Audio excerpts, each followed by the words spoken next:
Welcome to LOA Today. Walt Thiessen and life coach Patty Framo here. Today is Monday, August the 13th, 2018, 4 p.m. Eastern Time. Your second daily dose of happy for this beautiful rainy Monday. It's rainy here anyway in Connecticut. Hopefully it's sunny where you are. But, of course, actually, it just depends on how we look at any day. Any day is sunny if we want to look at it that way. It's all in the perception. So even though it's raining, I'd say it's a sunny day. That's all there is to it. It's so funny because, I mean, the weather here, I hate to say, not to make you jealous or anything, but is absolutely gorgeous in San Diego today. Oh, my gosh. Yeah, it's perfect. But is there any day in San Diego that's not absolutely gorgeous? I mean, that's kind of like in the town charter, right? You know, every day is going to be gorgeous. It's true. It's true. It does tend to be really nice. But I got to say, we've been having some strange humidity. But the weather at the beach, oh, my gosh, I went to the beach with my kids this weekend with my daughter and her boyfriend. And it was like the water was amazing. Really? It was so warm. And normally here, it's actually colder than back east. Really? The water is, for some reason. I don't know. It has something to do with the streams of the oceans from whichever sea. But yeah, but it was absolutely gorgeous. But it's so funny, as you turned on the music, I'm sitting here dancing. There's something about that song. I know. It kind of picks you up, doesn't it? It does. It makes me so happy. It's like I have this really positive association with that music now. It's funny. I definitely have associations with it because I've been hearing it now for years. But nevertheless, even though the fact that I've heard it over and over again, it hasn't really gotten stale or anything. And I think it's because I have such positive associations with doing the show. So I agree. You know, I have this feeling like, oh, there's the music. That means I'm about to have something positive, good feeling happening. I think that's what's built up in my nervous system, you know. It's true. And I don't know, there's just something about the tune. I don't know what it is. It just makes me want to dance. I sit here and do my little dance right before we start. I remember when I was looking for that, I mean, there are lots of places you can go online to go find, you know, people who are selling music they've created, you know, that you can use for whatever. And I was trying piece after piece and, you know, snippet after snippet, and they were all like, you know, driving rock and roll, or they were, you know, synthetic violins or something, you know, like, you know, something out of Dragnet or, you know, whatever. Nothing appropriate. And then I found this one. I was like, oh, I found it. I found a good one. Hey. It is. It's a great one. I got to say, you did a good choice on that. Yeah. Yeah, that one worked out really nicely. So no complaints here. So I guess you had a good weekend. I was going to ask how your weekend is, but I guess you had a good weekend. I did. It was, you know, it's interesting because we're focusing on, you know, improving relationships. Right. Definitely. It's interesting to see how with adult children, how your relationships shift over time. Sure. And, you know, it's funny because I kind of feel like when I first had my kids, when they were like teenagers, I had two daughters. They were 5 years apart, and man, they gave me a run for my money when they were teenagers because they were doing their job and being annoying, and, you know, that's their what job teenagers are supposed to do. Yeah, that's the teenager's job. Exactly, to separate and individuate. Exactly. And so they find all your buttons and all that. But somehow I thought, you know, they'd hit their 20s and it would like all smooth out. But it's funny how, you know, everybody has their own personality and their own issues that they bring to the table. So it's been an ongoing process of finding our place with each other. I mean, we're really close. I love my kids. They're great kids. But finding our place with each other and how we fit with each other has been an ongoing kind of process. So it's kind of interesting. But it ended all great. It was all fine. But I did have a couple talks with my daughter over the weekend, and she is just really good at communicating. So that made it much easier. Oh, that always does make it much, much easier. That's a good thing. Yeah, so, absolutely. Well, overall, that sounds like a good, positive experience for the whole weekend. It was. It totally was. And I was thinking about a client of mine who actually is dealing with adult kids, her adult children, her adult daughters. And, you know, what came up for me was if something's bothering you in a relationship, do you ignore it or do you deal with it? Like if you're going to use the law of attraction approach to things, what would make the most sense, you think? I don't know. You're looking for a general answer, and I'd always look at it in the specifics. So I'm not sure how to answer your question. I guess it depends. Huh? Yeah, it that's does. True. It depends on a lot of factors. I mean, you could have a situation that's generally a really good situation, but it's got one or two things that are kind of driving you nuts, and that would probably dictate, you know, your particular approach to deliberate creation. That's true. I don't know. True. I don't know how to answer your question. I mean, how do you answer it? Well, I mean, I think what I've heard Abraham say, which I think is accurate, is, if you can think about other things or ignore it or focus on positive aspects, that is the way to go initially. But if there's issues that come up repeatedly, then it kind of needs to get dealt with. I felt like, but then it's like, how do you deal with it? Because I mean, I've got both my counseling and social work background and my coaching background. So it's like, do you take the law of attraction approach, or you delve into it, and how much and all that? You don't want to focus for more than 17 seconds. You get into that whole thing. There's like all these parameters, like, how do I do this? But, this client of mine, she had this issue with her daughter that kept coming up over and over and over again. So I felt like it was worth dealing with. And she, felt that her daughter wasn't really being there for her and was kind of distancing herself from her. And like, she felt like she was always there for them. There's that generational thing, like whose role is what. And as you get older, or as your kids get older, it's finding your place of, am I just the mom, or is there some more of an equal standing in the relationship? And she felt like she was coming in to help her daughter whenever there was a crisis. But and like she was there to save the day kind of, but she kind of made it sound like her daughter couldn't really take care of herself. So, we ended up talking about the whole boundary issue and generations and what's realistic to expect and what are appropriate expectations with their kids, even when they're adults. And she had this like sudden thought, which I really think was kind of the universe tapping her on the shoulder, that in her own family of origin, her own mother treated her like she couldn't take care of herself and made her doubt herself to be self-sufficient. And she was doing the same thing. So, it kind of made her feel a little bummed when she realized she was doing that. But it also made her realize, gosh, now it totally shifted her perspective on it. And then the next step was to kind of be like, okay, now we've got that. How do we use law of attraction to shift that? So I kind of was saying, why not just take that new knowledge and kind of hand that to the universe? Like, okay, I recognize this, but I'm not going to have to worry about the how. So she just kind of handed that over. And her part was to focus on what she appreciates about her daughter and the ways that her daughter is self-sufficient and how she wants the relationship to be. Because, once you focus on what you're wanting more, that's when you're going to draw more of that. And it seems to be working so far. That's good. That's great. Yeah. I mean, anytime you make progress is wonderful. And it sounds like overall the approach you guys took for her situation really involved what I would say is the right way to do it in general. If I was going to look for a general way, this is probably what I would say, that each person owns their own stuff. And as long as both sides are committed to that, everything's going to go right. If only one side is committed to it, and you're not that side, then you got to change your stuff. And if you're committed to it, but the other side isn't into it, then you can try doing some deliberate creation, and hopefully your vibration will influence the other. But you got to be ready for the fact that they just may not be willing to take care of their stuff, and that can be tough as a parent. That can be tough as a child of a parent. It can be tough either way. I had that with my mom. I mean, I actually did do 9 months of therapy. And I did it because at the time of my life, I was very, very frustrated with my own personal, intimate relationships. Good for you, because I'm telling you, for a lot of people, especially guys, it's kind of like, it makes me weak by doing that. But I applaud you for doing that, because it can really make a big difference. Well, I was kind of at a point where I had to, because when I talk about my intimate relationships, I mean, there weren't any. So I was trying to figure out what was going on. And the therapist actually came to the conclusion that it wasn't me; it was the people I was talking to, that I was interacting with. In fact, there was one woman I was seeing at the time, kind of on a friend basis. I wanted to go further. I wasn't sure where she wanted to go with it, and come to find out, my friend was being a bit manipulative in ways I wasn't even aware of, and my therapist picked up on it and called her in and chewed her out for it, which was interesting. But anyway.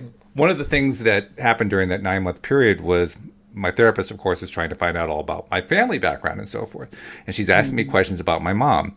And I wasn't trying to be evasive or anything, but every time that she would ask a question about my mom, well, does she fit this category? Does she fit that category? Is she like this? She never fit any categories. And what it really comes down to is my mom is really good at not fitting categories, deliberately so. She will make sure that she doesn't fall into any of the boxes of this is a problem, that is a problem. You'll never be able to pin her down on anything, but she never fits any box. That's interesting. Oh wow. yeah, she's quite a different human being, to say the least. But that can also complicate the relationship. And I mean, that was actually how I learned pretty early on the importance of my stuff is my stuff and her stuff is her stuff. Because if I hadn't learned that, I probably would have been in a mental institute. That's how crazy it was. Yeah, it's true. That is a big thing to learn. It's a really huge thing to learn. Yeah, it's very, very big. But it's also very empowering. Because once you learn that, that actually made it easier for me when it came time to learn how to be a deliberate creator, how to apply the law of attraction. And specifically, it helped me with my biggest struggle at first was believing that I could move the emotional needle, because I thought I was completely dependent upon whatever happened to me to create my emotional state. The idea of me moving it just seemed incredulous. Like, no, that doesn't work. That doesn't happen. But the fact that I had learned so well with my mom how to say my stuff is my stuff and her stuff is her stuff, that actually helped. So that my wonderful wife, who was helping me at the time to try to make the breakthrough, when she was helping me, we didn't have to really mess around with, well, which stuff is my stuff. I was already there. I was ready to embrace that part. I just didn't know how to take the steps. And so she just guided me down some steps, and within, I guess, from a broader perspective, it was a relatively short period of time. From my perspective, it was like years. But but from the broader perspective, it was actually fairly quick that I started to pick up, okay, this is how you move the needle. And I basically attribute a lot of that to the fact that I had learned that very important boundary of my stuff is my stuff pretty early on.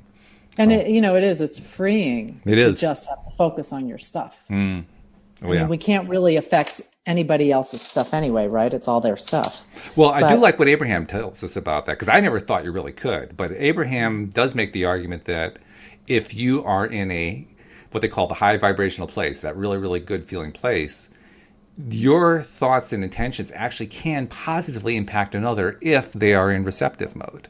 And I had never really considered that possibility. So when I heard about that, I said, well, that's pretty cool. I didn't know I could do that, Yeah, exactly.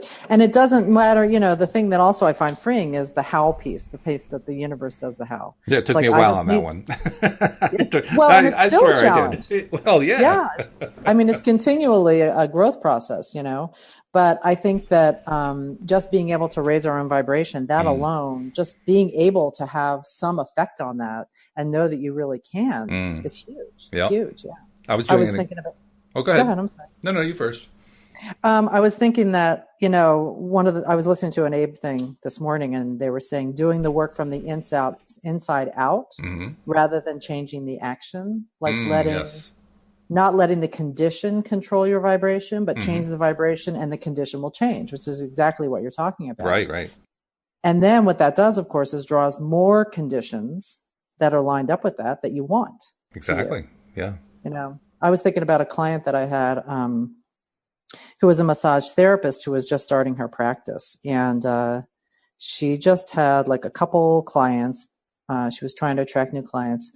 And she would wait, to kind of try this little exercise until right after she gave a massage, because at that point when they gave her money, she was like, wow, they're paying me to do massages. I can't believe it. She was like so excited about it. That's nice.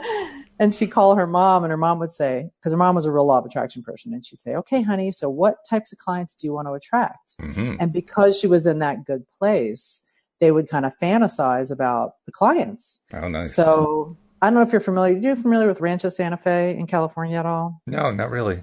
Well, it's kind of like the wealthiest area of San Diego. Walk around, you drive around. It's a lot of like movie stars and things like that live there. And you drive through, and it's absolutely gorgeous. It looks kind of like it sort of looks like horsey, like little, like it looks like it's a rural kind of, not really rural, but I don't even know how to explain it. There's no sidewalks. There's lots of trees. It's kind of understated. And in fact, when I first moved here, we were looking for a house, And what I found about San Diego, given the real estate prices, was you kind of drive through a neighborhood and go, oh, this is kind of a cute neighborhood. And whenever you thought that, it was like way out of your price range. All right. So, but anyway, so she'd be driving through Rancho Santa Fe. She was also doing pet sitting to supplement her income at the time. And when she was driving through these windy, beautiful roads with the huge gates and then the long driveways to them, to the big houses that were hidden in the trees, she would imagine the buzzer on the intercom sounding. And basically she'd be having a conversation with the person through the intercom, and they'd say, hi, so glad to see you. Come on in and we're ready for our massage. And she'd think about going up the driveway and getting in and giving the massage and then leaving with like $100 bills filling her pockets. Nice. And she'd repeat that sort of on the way back and forth throughout the day, throughout that whole day. She went to her pet sitting appointment. In the middle, she said she went to her cat, or the cat that she was pet sitting for, and started talking to the cat all about it. I mean, just having a listening board. That's great. You know, kind of like, oh, I'm so excited. And that evening, that same night, she had a friend call her who referred her to a new client in Rancho Santa Fe. And they had a family visiting. They wanted 5 massages. Ooh. I know. And she ended up developing a really close relationship. She focused a lot on the relationships of the clients, having an open heart and a loving relationship. And it was a super cool family, just as she imagined. And she ended up giving massages to their families and friends whenever they'd come in town that summer, for like 40 massages throughout the summer. Wow. I know. And it was kind of the start of her really building her practice. Yeah. You know, the more you feel excited about it, the more clients you get. And she has like this huge practice now with these great clients. So good for her. Yeah, it's kind of hopeful. It is. You know? Yeah. When you're just starting stuff out. Yeah, well, we need stories like that. I mean, we all need them. They're ear candy in a sense. Exactly. They're the things that help us, realize that yes, this stuff really does work. That's what the book that we put out. That's what that does too. It helps us realize yes, this stuff really does work. It really is effective, and sometimes we need that kind of reminder. That's really great. That's good. Yeah, it's cool. This morning I was I don't remember exactly how I got into it, but I think it just in general, I have been not as happy with how high my vibrations have been. I mean, most of the time I'm fairly good, but there have been times where I've kind of slipped, and I wanted to shift that. I wanted to get out of the slump, so to speak, because it felt like I was in a slump a bit, and I was putting out. We all hit those. We all hit them, yeah. And I was putting out messages like, hey, I need a little help. How do I do this? I'm not quite sure what do I need to do different from my usual thing that I'm doing, and woke up this morning with the idea about what they call it, EFT, the tapping thing, which I've never really been into. I've never been into tapping at all, and in fact. This morning. I know, me too. I've heard stuff about it. It sounds great, and I've kind of tried it, but I haven't done it full on. So I'm kind of where you are with that. Well, I had negative associations on it. I discovered that this morning. I knew that I was kind of turned off about it, but I didn't know why. This morning I realized it's because when you tap, a tap in a sense you could describe that as a very mild hit. You're hitting yourself, and I didn't like that. Now, do you have to hit yourself hard? Absolutely not. But the point is, that's the association I had. I said, well, no wonder I haven't put any effort into it. I didn't want to. Who wants to go about hitting themselves, right? That's the way I was associating it. And so I thought about it a little bit. And you know how it is when you're awakened. You just awoke in the morning. It's fairly early. You aren't quite ready to get up. But, you're in a fairly conscious state, but you're also in half dream state. And you're fairly suggestible. And, you're pretty much open to things and so forth. And ideas started to come. One of the ideas that came to my mind was, well, it's all based on what I think they call the meridians, kind of like the acupuncture stuff. Exactly. Well, what would happen if I used touch instead of tapping? Touch, I can like that. I enjoy the idea of touch. And so I got up, came into the office, and looked up, I did a search on Google for one of those places that has a map showing you, okay, here's all the different points. I said, okay, let's try them. So I went through the points one at a time and just touched. And in some cases gave a little bit of massage and so forth. And it doesn't take very long. I guess you're supposed to do it 2 or 3 times. I did it one time through, and then I kind of took stock, and I actually felt a little bit better.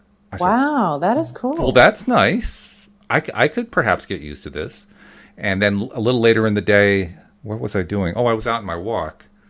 something. Normally, my walks are really good. There was something that was distracting me in a negative way, and I just wanted to kind of give myself a little boost. So I tried again while I was walking, and gave me that nice little boost. It wasn't. We're not talking about a major shift here. It's not like I went from depression to joy.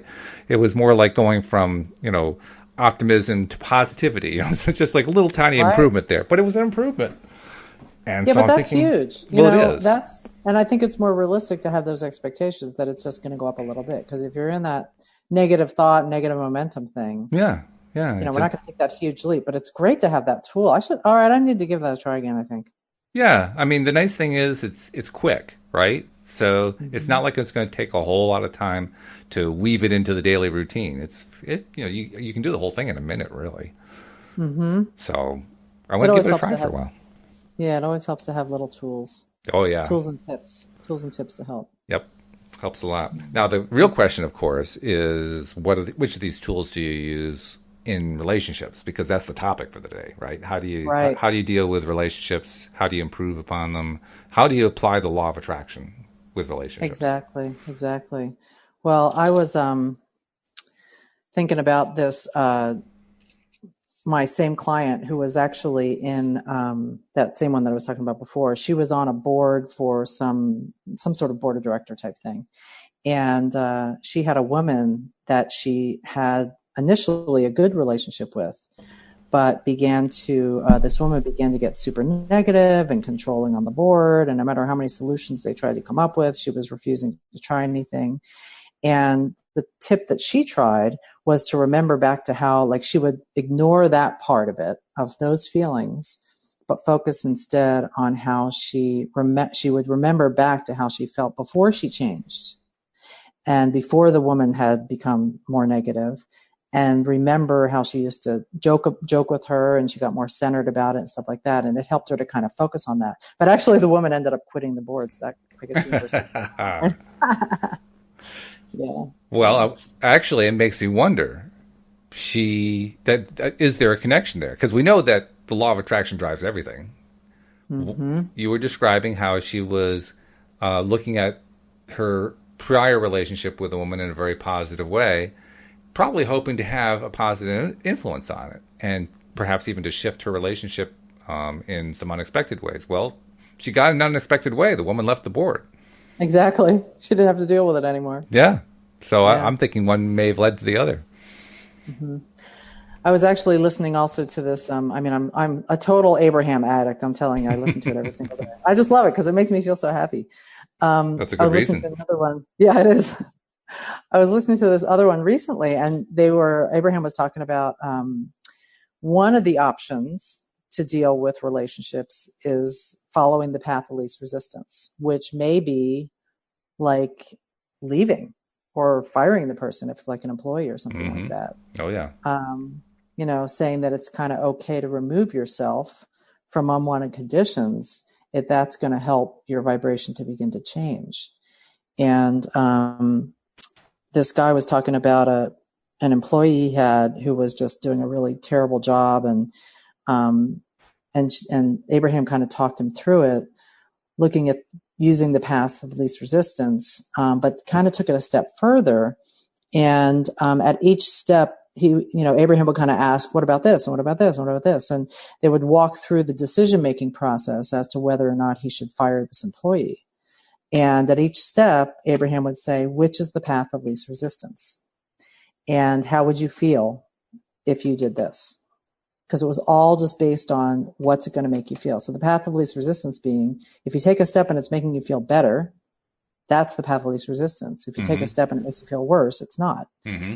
So he was talking about how if the person wasn't there to do the job, he'd kind of be relieved, but then would also worry about who was going to do the job. So then he'd think about hiring somebody, but then he felt guilty about firing the other person. And Abraham was saying, if you feel guilty while you're in that vibration, the new person you hire is going to just be like that last person. True. So the bottom line being, it's all about that alignment and getting aligned and then taking action. Yeah, that's one thing that other co-hosts and I have kind of lamented. Isn't it so annoying? It's always about getting an alignment first. I know, it is annoying. It's like, can't we just have that condition change and then I'll feel better? It's true. We're It's so really used to true. being influenced by conditions. We're not used to this idea that we set the conditions with our mood rather, Yeah. with our And, emotional state. it's true. And Abraham calls it sloppy thinking Mm-hmm. because, it's easier. I find that my tendency is to just kind of get lazy with my thinking if I'm not actually focusing on feeling better. And you can kind of go down the rabbit hole. Oh yeah. But if we stop and kind of focus on any next better feeling thought that we can, or pivoting away, or one of the many processes in the back of the book, ask and it is given, it can really help. It's funny that you mentioned the story of a guy who had a bad employee who was trying to decide whether to fire, because we actually went through that. We had to let somebody go recently within the last month. And wow. Interesting thing that happened is that leading up to it, well, first she got fired twice. What? The first time she got fired, but she got fired without any documented good cause. So I couldn't stand behind that one. I said, no, we can't do that. We have to do this the right way. Let's. What we have here basically is an insufficient system because we don't even know exactly what happened. So we got to put a better system in place. So we kept her on. There's all those laws, those pesky laws that you got to follow. Huh? Well, it wasn't even following the law, although that was certainly following the law. It was more like, this isn't the right way to treat somebody. Yeah. Because that nice has that vibration. You thought of it that way, well, because a lot of it has a vibration. It has a vibration, and if you don't treat somebody right, it ends up affecting your vibration. It totally does. That's the way I was looking at it. So I didn't see we really had a choice. And so we kept her, and we were trying to work with her and trying to help her improve and so forth. And she actually got worse.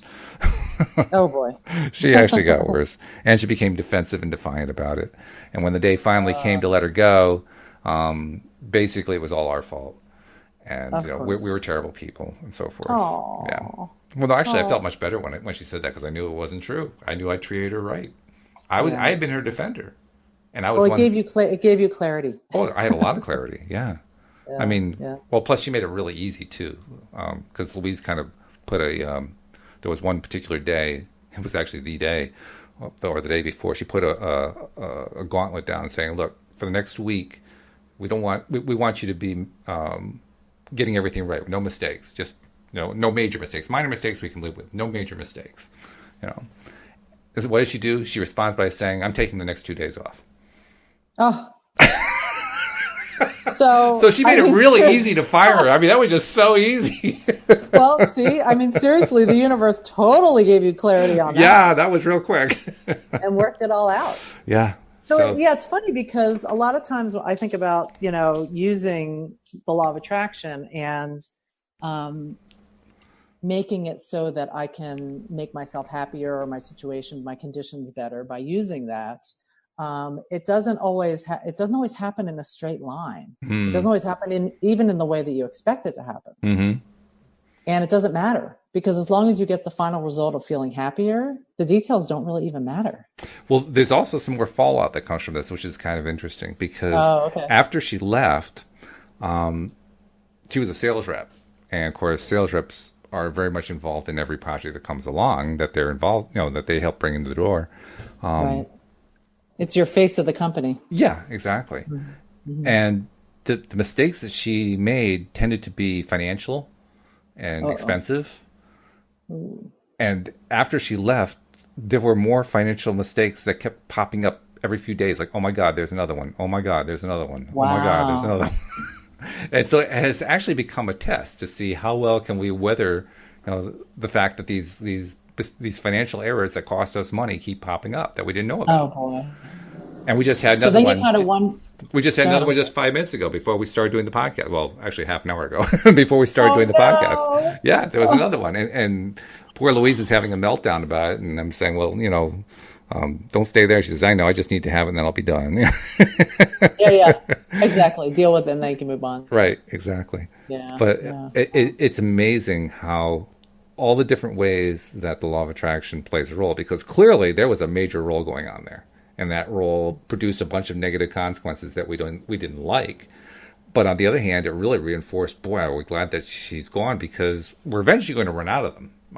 She only had so many new clients that she had brought in during that last month, and we've pretty much finished doing all the stuff for them. I don't think there are any left that we don't know about yet. So eventually you run out of vibrations, right? You end up you run out of the negative things happening, and so I think that particular spiral has run its course. Well, and then you never know what's a positive that could even come from that down the line. I think there's if you guys can line up with feeling so relieved about her being gone and not having to deal with it anymore, it may bring in a whole windfall of stuff that you're not even expecting. Well, I know of one I can point to right now. Because what our sales reps do, the business is a gardening services business. So the sales rep is going out talking to a residential, usually a homeowner, and talking about what work they need in their gardens, and then giving them an estimate, and one step after another until we sign them up as a customer. And the estimating process is where the former sales rep used to really trip up a lot. That's why we had so many of these financial gaffes.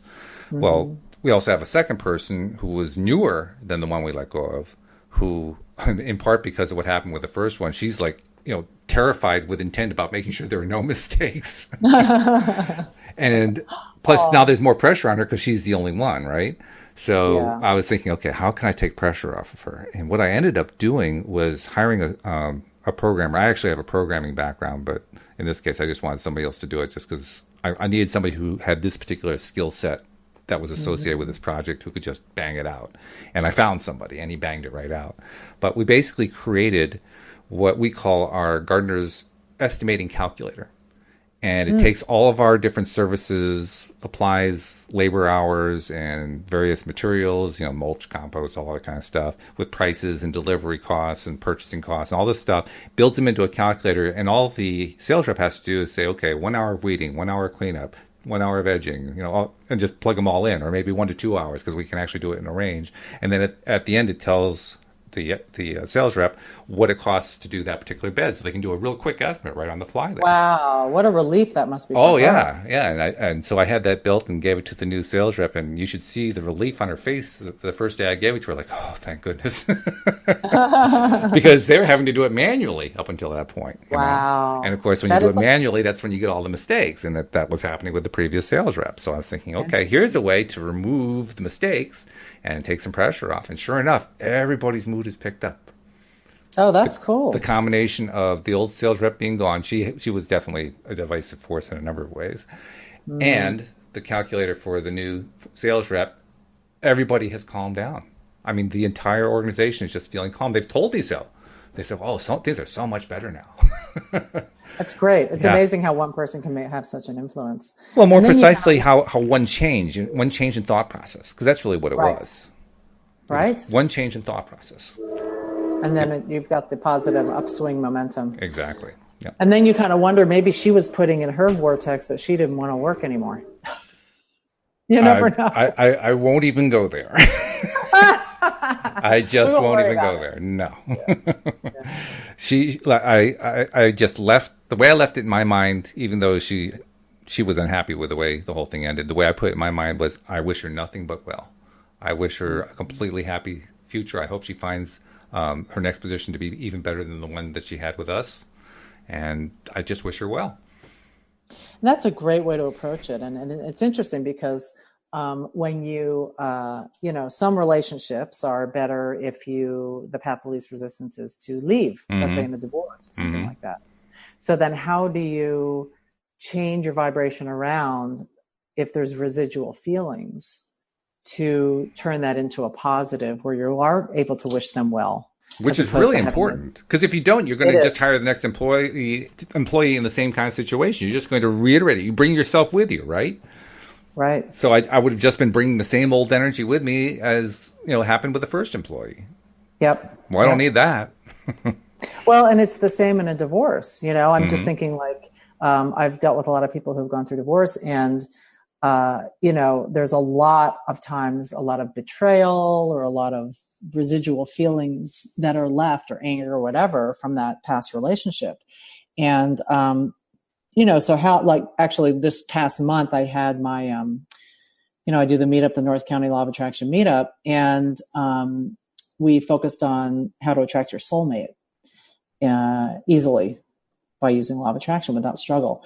And we talked about how, if you are leaving a past relationship and you've got all that negative feelings that are still wrapped up in that, that's what you're going to keep attracting.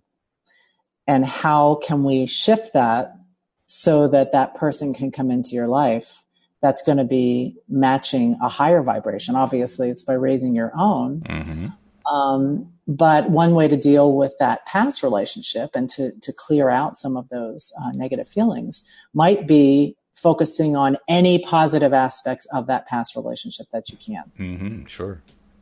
And maybe writing a list of the things that you actually do appreciate about that person, or ways that they helped you to grow, or the fact that you got good kids out of it, or, whatever. It's interesting. You mentioned soulmate. And we actually, Tom and I actually talked about that in the morning podcast a little bit. Oh, wow. And I want to ask you something, because I expressed an opinion, and I'm curious to see what you think about the opinion.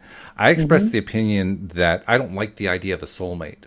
And the reason I don't like the idea of a soulmate is that implicit in that idea is that there's really only one ideal person for you. And I see that as a perspective of lack. Well, and Abraham has said exactly that there are so many possible people that could work with you. Mm-hmm. And it doesn't have to be just that one person, because you're right. If you think, oh my gosh, there's that one person, how do I find that needle in the haystack? Mm-hmm. How am I ever going to find them? Because if there's just one, that's a huge, it sets up the odds against you finding that person or them finding you. It also sets up some unrealistic expectations, which I've seen in Facebook posts. People saying, "Oh, I found my soulmate and it didn't work out. Oh my God, my life is ending. What am I going to do?" Right, like there could never be anybody else. There could never be anybody else. Yeah, my life is over. Mm-hmm. Wow. And they talk about how it's a huge pressure, and they talk about how really, like even what that brings up for me. I'm thinking about how when a lot of times you hear about, they have courses on how do you find your soulmate and those types of things. And they talk about putting together a list of all the qualities that you want. Which my wife did, by the way. Did it work? I matched it perfectly. Wow. That's cool. Yeah. She pulled it out one day shortly after we met, and I haven't seen it since then, but went down the list and I was thinking, oh my God, that could have been me. And I bet you anything that when she did that list, since it worked, she was in a really high vibration and feeling really hopeful and not doubtful. She actually did it as part of her pursuit of her master's degree to become a psychotherapist. Oh. It was one of the classes. They asked her to do exactly that, and she did it, and she put it away. It was like years later that she met me. That's what made it so weird. It wasn't something where she did it and then I immediately showed up. I showed up like 12 years later or something like that. She put out that order to the universe and it got delivered. Now you got delivered. I got delivered. Yeah. Now there was also more to the story, because 6 months before we met, she had a cat named Shadow who she'd had for 16, 17 years, something like that. And Shadow died. And shortly after that, within a month or two after that, one of her coworkers asked her if she was going to get another cat. And without even thinking, she said, "No, I'm going to get a husband." Interesting. And a few months later, she meets me through a friend who works at the family service unit that she worked at. Oh my God! So how do you feel about being a cat replacement? Well, Shadow was apparently a pretty special cat, so I'm not going to look at that askance. I'm going to say that's a good thing. It is a good thing. She probably really loved that cat. She did. He was an amazing cat. He was an alarm cat. There aren't many alarm cats in the world. What's an alarm cat? You set the cat to whatever time you want to wake up, and the cat wakes you up at that time. Oh, you're kidding. I'm not kidding. Wow. She would turn to the cat and say, "Shadow, I need to wake up tomorrow at 7:30," and he'd wake her up at 7:30 or 7:25. Wow. Oh, no, tomorrow I need to sleep in, or tomorrow I have to be up early, so, wake me up at 6, and he'd wake her up at 6. I should have tried that with my cat. That's crazy. An alarm cat. I've never heard of that before. I've never heard of that either. I actually lost my cat this year. She was 20 years old. Best cat ever. But it was time. You know how you sort of can sense that it's just sort of time. And I sort of picture her as going off to have that next fun adventure. Sure.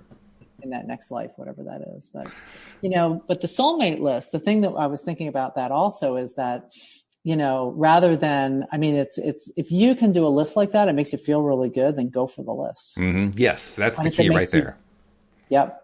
But if it makes you doubtful or don't makes you think, do it. Oh my gosh, don't I'm go never there. going to find him or whatever. Yeah, don't do it. because it's not going to work. It's going to work to the opposite. Exactly. It'll produce the wrong result. Right. Right. Yeah, that feeling thing. I had a communication with a guy online who he posted on Facebook that he was a student of the law of attraction. I got the feeling he hadn't been doing it really long, but he was trying to restore his hearing. And I asked him why his hearing. How did he lose his hearing? He was a bass player in a metal band. I read this in your post. You did? Morning. Okay, yeah. Yeah. And it was perfect for me, as you saw, because I was a guitarist. So we had that in common. We had that background in common. Mm-hmm. And I've also had some hearing loss. My right ear is fine. My left ear, the really high end stuff, I don't get anymore. I can still hear okay. It's just that if somebody is playing music, the very high end of that music, I don't really hear well. Interesting. Mm-hmm. And he was really distraught because apparently his hearing has deteriorated despite trying to use affirmations. And my response to him was, "How did you feel during the affirmations?" And his response was, "Oh, well, I hadn't really thought of that. That's a good point." Yeah, exactly. And it was funny because when I saw in the beginning of the post, he was sounding really like distraught. Yeah, and sorry to give out this negative stuff, but I don't even know where else to begin. Mm-hmm. I'm just going to throw it out there and see what happens. And by the end of the post, he sounded like so appreciative and relieved, like, oh yeah, there's something I can do about this. Yeah. Well, it's like I told him, we musicians have to stick together. So it gave him a sense of, there's a brother out there who's, been through the same kind of thing. Actually, I didn't even tell him the whole of it because my hearing is actually in pretty good shape. I am blind in one eye. I have macular degeneration. I like to say I have macular regeneration, but the doctors will say I have macular degeneration. So in my left eye, I don't have any straight ahead vision, which means I'm effectively blind in that eye. But the way I look at it is, there are two different kinds. One's called the dry kind, the other one's the wet kind. The dry kind is the better one. The wet kind is the worst. Of course, I have the wet kind. So is that the worst kind? That's the worst kind. Yes, that's the kind where you're going to go blind. Oh. And I don't believe it. Right. I was going to say maybe not. I just don't believe it. Now, there are some vitamins that you can use for the dry kind. They don't have anything for the wet kind, but they have vitamins you can use for the dry kind. So I've been taking those vitamins for the last, 10 years, something like that. And I've been trying to apply my belief about the law of attraction and just getting myself into that good feeling place. And every time I'm there, or almost every time, especially if I'm out doing a walk or something, I am just appreciating the hell out of the fact that I can see in that right eye. That's exactly what's going to get you there too. Exactly. And it's working because my eyesight has not only stabilized, I think it's actually slightly improved a little bit. Wow. That is really cool. I can't prove that, but I'm pretty sure it has. Seems like it has. Yeah. And if you believe it has, then that's what's going to help you feel better and better. At the very least, I'm appreciating it more, and maybe that's what it is. Maybe I'm just experiencing the appreciation of it, so I just notice it more. I love the fact that I can still see color, I can still see shapes, I can still see everything.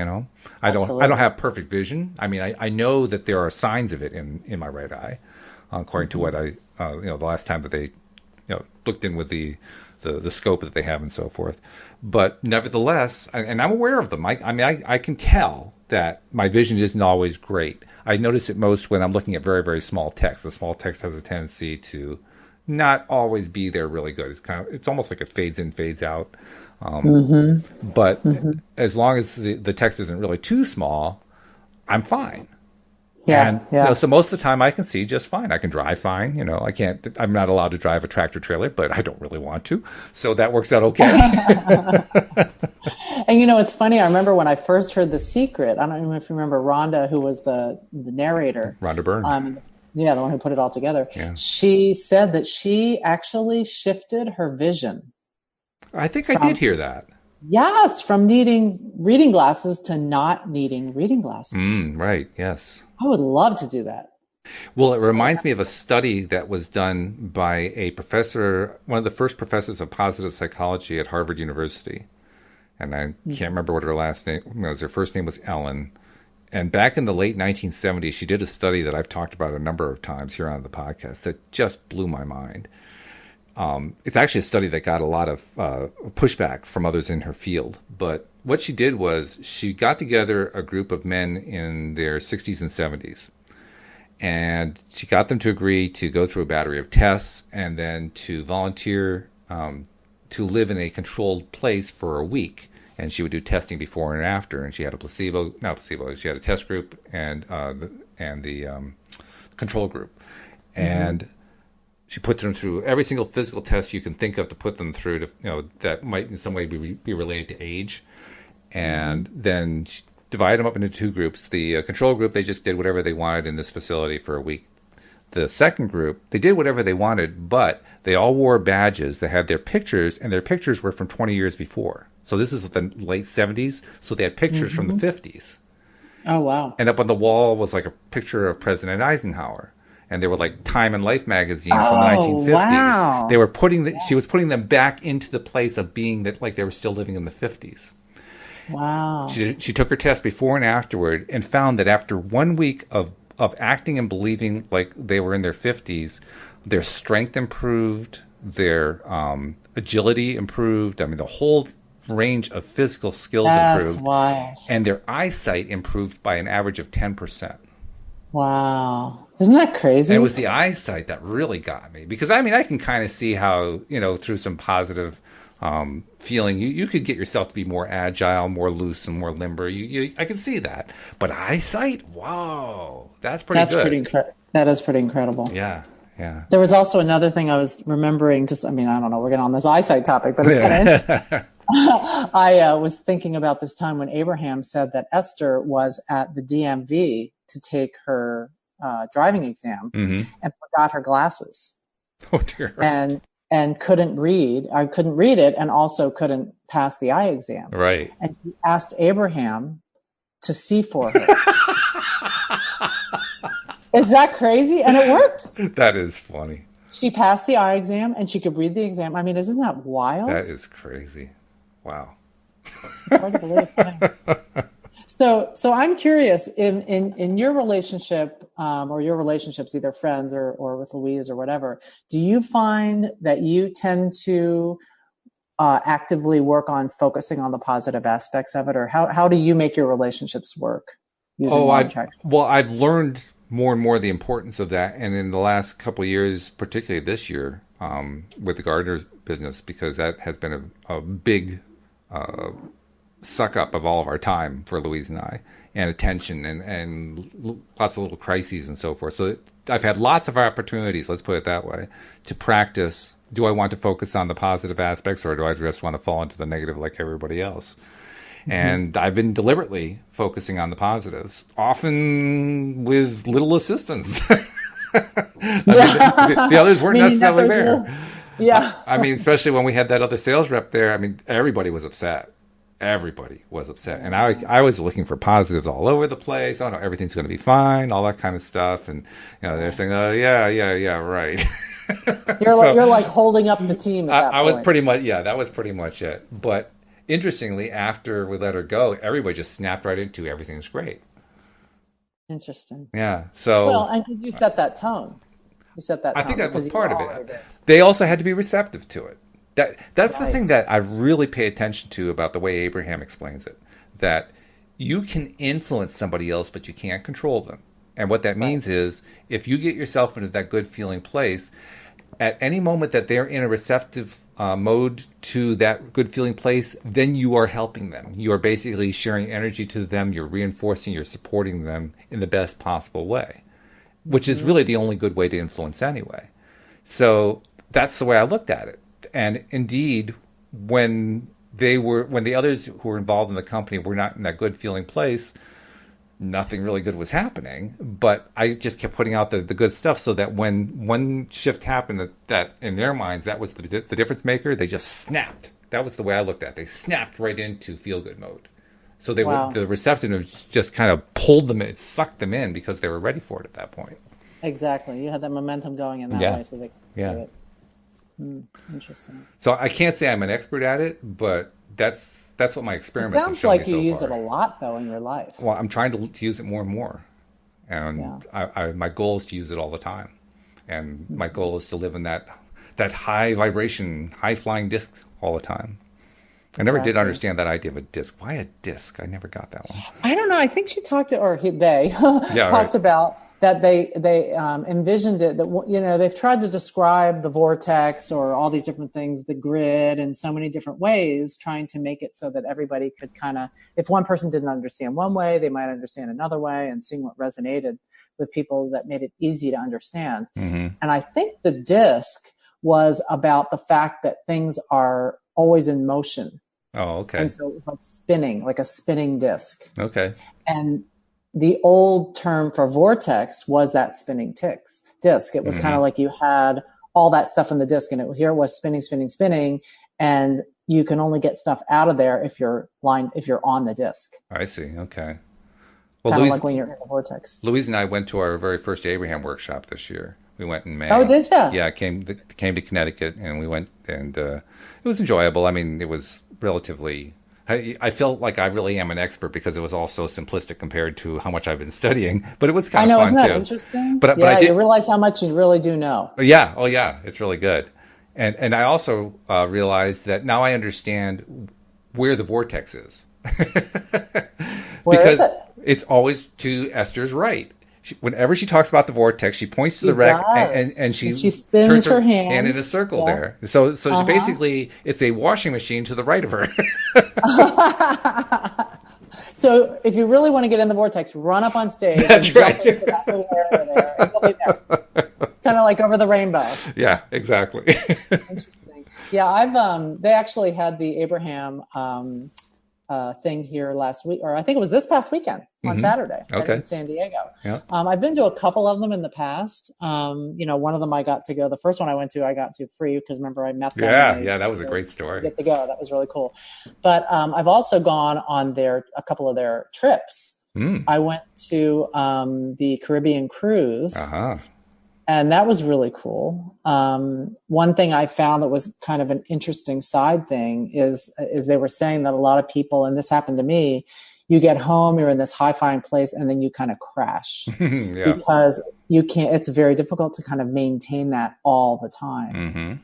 And because you have such strong feelings, your vibration is so high that anything compared to that is going to feel like, you know, and the more sensitive we become to our feelings and to feeling good, the more aware we're going to become when we're not in that vortex.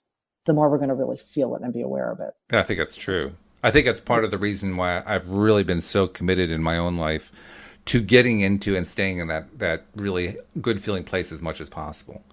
Because I know how hard it is to get there.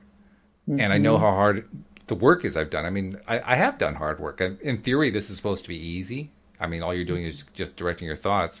But I found that directing my thoughts and keeping them directed the way I wanted to, especially early on, was really difficult. It's gotten easier over time, but it was kind of like a muscle I'd never really exercised before. Yeah, you're right. It takes a lot of attention and focus. Does. Yeah, and you have to keep reminding yourself. That's right.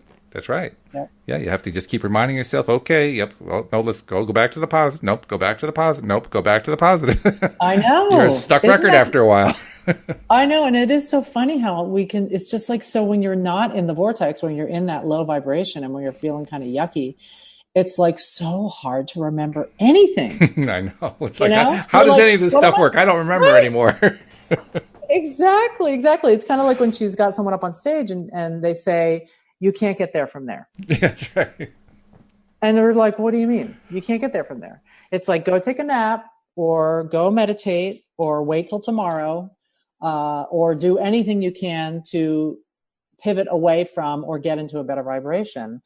And all of a sudden, these things that you had kind of like gray colored glasses looking at the world about, suddenly you can see again. That's a message that really resonates with people here in New England, because New England, of course, one of the New England states is Maine. And Maine, well, first of all, I don't know if you know this, but people from Maine are known as maniacs. And I didn't know that. And Maine is the source of the phrase, you can't get there from here. So that phrase is really well known. It resonates with people who live in New England. And so when I hear Abraham say that, I hear it with a Maine down east accent. Yeah.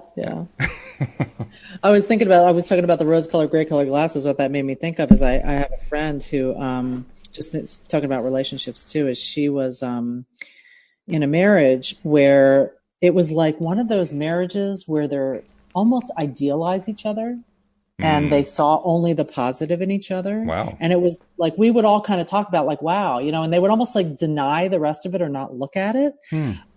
He ended up going through kind of a midlife crisis, her husband, and he was like drinking and not coming home in the middle of the night and bought a convertible, like that kind of stuff. And she all of a sudden like took those rose colored glasses off and could see like all these flaws. And it caused this, really huge riff in their relationship. But ultimately, they worked through the issues and stuff like that. And she has really worked hard to start focusing on those positive aspects to see him with those rose-colored glasses again. Because, when you're in that place, you feel hopeful. It's true. You feel like you can have some effect on things. And you can remember tools from Abraham. One thing that I've been focusing on is learning how to appreciate the stuff that I don't like so much. And that's a little bit tricky because the way I said that is actually wrong. It sounds like, well, I am forcing myself to like something I really don't like. And that's actually not what I mean. What I mean is looking for stuff about the thing that I don't like to see if there's anything I do like in it. And so kind of examining it. Yeah. Seeing if I can find where's the silver lining to this thing I don't like. Because the more that I practice doing that, I find that's actually one of the most empowering ways to make it easier to get back to and stay in that high-flying place. Yeah, I agree. I mean, even if what the thing is, the silver lining is, you're growing from that. Yes, exactly. Which is huge. It is huge. It's very big. We have about 3.5 minutes left. I wanted to take a moment to give a few messages out to people. First of all, something we've been talking about for the last 4 or 5 days or so. Patty, I don't think I told you about it, but I'm trying to encourage our existing listeners, the ones who are the loyal ones, the ones who are subscribers and have been listening for a while now and listen to all the episodes that we put out every month. We love them. We're wonderful. They're wonderful listeners. I'm trying to encourage them to go to their favorite social media and just post something about LOA Today. It doesn't really matter what the message is. All I'm asking is include loatoday.net with the .net in there. It's an experiment to see if we say the whole thing, loatoday.net, in social media, and if all of our listeners are doing that, what happens to our overall listenership? And what we've what we found so far is by the end of last week, we were hitting some new records in terms of number of plays going on, and the number of new listeners was up slightly. And I did some checking and found there were 1 or 2 mentions. There wasn't a whole lot, but how interesting! Just 1 or 2 mentions produced this boost in listenership. So I'm going to keep going with it and keep saying, hey, if you guys haven't done it yet, just, I don't care what social media channel you use, just put something out there. You say you were just listening to the podcast at loatoday.net, something like that. Because we want to see what we can do in order to boost the numbers up. And I think that's going to be a really big way to do it. Why do it? Because look how much you get out of it. And if you're getting this much out of it, I mean, most people don't know about LOA Today. We have perhaps 150 people who know about us. There are some 300 million people in this country who have no idea what LOA Today is. We have a lot of outreach to do, so we're asking for help with that outreach. And for those who are new, who haven't subscribed, who are just checking us out, maybe this is the first episode they're listening to, we're asking you to become a subscriber. First of all, it's free, which is really nice. Second, it's easy. It takes about a minute. And third, all you do is go to the homepage of the website, loatoday.net, and the instructions are right there. And for those people who aren't really into browsing web browsers, they don't ever do that kind of thing, well, you can also do it through your phone. If you have an iPhone, just go to the iTunes store and do a search on LOA Today. Or even just go to the podcast app. Or go to the podcast app and do a search there. That works. Search, and you just click right on it, and there it shows up. That's how I've done it, yeah. Now, if you have an Android phone, they don't usually come with podcast apps built in, but you can get one from the Play Store. So just go to the Play Store. There are lots of podcast apps there. Pick one, plug it in, and then do a search there, and you can find us there too. But whatever way you do it, just take a moment and subscribe because, I mean, our existing listeners will tell you. We have binge listeners. We have people who just listen to one episode after another. That's how many of them just live, especially on the weekend or something. That's how they spend their time, just putting us in the background, which is great. Yeah. I love it. I've been listening to them when I'm driving places. Have you really? Mm-hmm. Yeah. Mm-hmm. Yeah, it's good. Well, that's why we call it the Daily Dose of Happy. It picks you right up. Exactly. Patty, this has been great. Before we go, how does somebody reach out to you if they need a little personal assistance? Well, at this point, the best way to reach me is email with patty@pattyframo.coaching.com. It's PATTYFRAMO. All right. There it is. Patty, it's been great. It's been a pleasure. I look forward to talking to you next Monday. Thanks, you too. Take care. All right. We'll see you all as well next time here on LOA Today. Goodbye, everybody.